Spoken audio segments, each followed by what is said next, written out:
Gulf దేశాల్లోని చమురు క్షేత్రాలే లక్ష్యంగా ఇరాన్ ఇవాళ కూడా దాడులు కొనసాగించింది. నిన్న ఖతార్ సహా గల్ఫ్ దేశాల్లోని ఇంధన వనరులను టార్గెట్ చేసిన ఇరాన్ కువైట్పై రెండో రోజు కూడా విరుచుకుపడింది.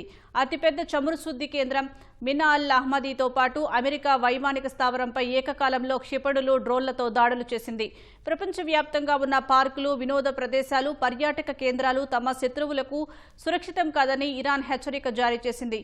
అమెరికా, ఇజ్రాయెల్ దాడుల్లో ఐఆర్జీసీ కీలక సైనికాధికారి మృతి చెందారు.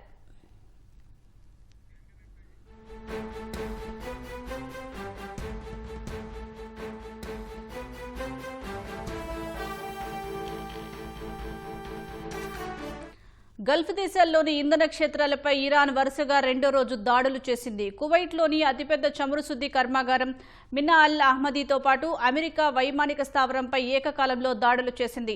2 విడతలుగా ఇరాన్ జరిపిన దాడిలో చమురు శుద్ధి కేంద్రంలో భారీగా మంటలు చెలరేగినట్లు కువైట్ తెలిపింది. అగ్నిమాపక సిబ్బంది మంటలను అదుపు చేసినట్లు పేర్కొంది. అయితే ఎలాంటి ప్రాణనష్టం జరగలేదని కువైట్ పేర్కొంది. మినా అల్ అహ్మదీ రిఫైనరీలో రోజుకు 7,30,000 బ్యారెళ్ల చమురు శుద్ధి జరుగుతోంది. కువైట్లోని 3 చమురు శుద్ధి కేంద్రాల్లో ఇదొకటి. గల్ఫ్లోని అమెరికా, ఇజ్రాయెల్కు చెందిన ఆస్తులను టార్గెట్ చేయనున్నట్లు ఐఆర్జీసీ హెచ్చరిక చేసింది. ఇరాన్ జరిపిన మరో డ్రోన్ దాడిలో బహ్రెయిన్లో ఓ గిడ్డంగి కాలిబూడిదైంది. అయితే ఈ దాడిలో ఎవరూ చనిపోలేదని అధికారులు తెలిపారు. తమ గగనతలంలోకి వచ్చిన ఇరాన్కు చెందిన 4 డ్రోన్లను ధ్వంసం చేసినట్లు సౌదీ అరేబియా ప్రకటించింది.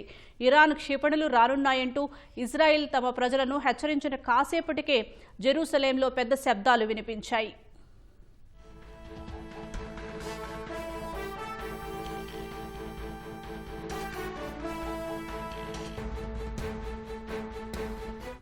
ఇరాన్ ప్రజలు పర్షియన్ కొత్త సంవత్సరం నవరూజ్ జరుపుకుంటున్న సమయంలో టెహ్రాన్పై ఇజ్రాయెల్ భీకరమైన దాడులు చేసింది. ఈ దాడుల్లో ఇరాన్కు చెందిన కీలక సైనికాధికారి, ఇస్లామిక్ రెవల్యూషనరీ గార్డ్స్ కోర్ అధికార ప్రతినిధి మృతి చెందారు. శత్రు దేశాల దాడిలో తమ అధికార ప్రతినిధి జనరల్ అలీ మొహమ్మద్ నైనీ మృతి చెందినట్లు ఐఆర్జీసీ ధృవీకరించింది. ఇజ్రాయెల్ను ఆశ్చర్యపరుస్తామంటూ హెచ్చరించిన కొన్ని గంటల తర్వాత ఆయనపై దాడి జరిగింది. ఇరాన్ సైనిక స్థావరాలపై దాడులు చేసినట్లు ఐడీఎఫ్ తెలిపింది.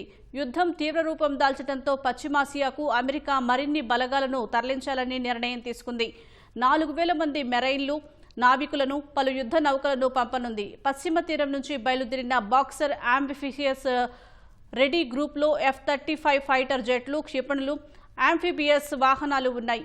ఇప్పటికే అమెరికా 2,500 మంది మెరైన్లను USS ట్రిపోలి అనే యుద్ధ నౌకను పంపింది.